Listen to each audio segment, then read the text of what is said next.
દ્વારકામાં પણ પાક નુકસાની મુદ્દે કોંગ્રેસ મેદાને ખેડૂતોના દેવા માફ કરવાની કરી માંગ।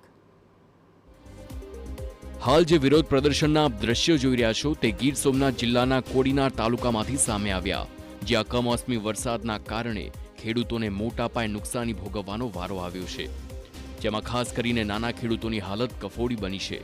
બેંકમાંથી લોન લઈને ખેડૂતોએ પાક વાવ્યો હતો, પરંતુ કમોસમી વરસાદે બધું જ બરબાદ કરી દેતા ખેડૂતો મોટા આર્થિક સંકટમાં મુકાયા છે, જેને લઈ કોંગ્રેસ નેતાઓ અને પૂર્વ ધારાસભ્યોની આગેવાનીમાં કોડીનાર કોંગ્રેસે મામલતદાર કચેરી બહાર ધરણા કાર્યક્રમ યોજી વિરોધ કર્યો।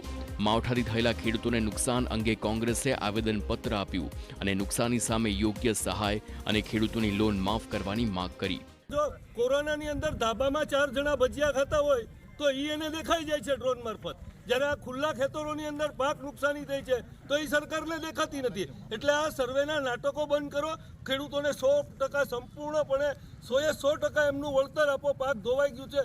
ગીર સોમનાથ કોંગ્રેસે ઉગ્ર ચીમકી ઉચ્ચારતા કહ્યું, યોગ્ય નિર્ણય નહીં લેવાય તો 6 નવેમ્બરથી કિસાન આક્રોશ યાત્રા યોજાશે, જે સૌરાષ્ટ્રના તમામ જિલ્લામાં ફરી દ્વારકામાં પૂર્ણ થશે।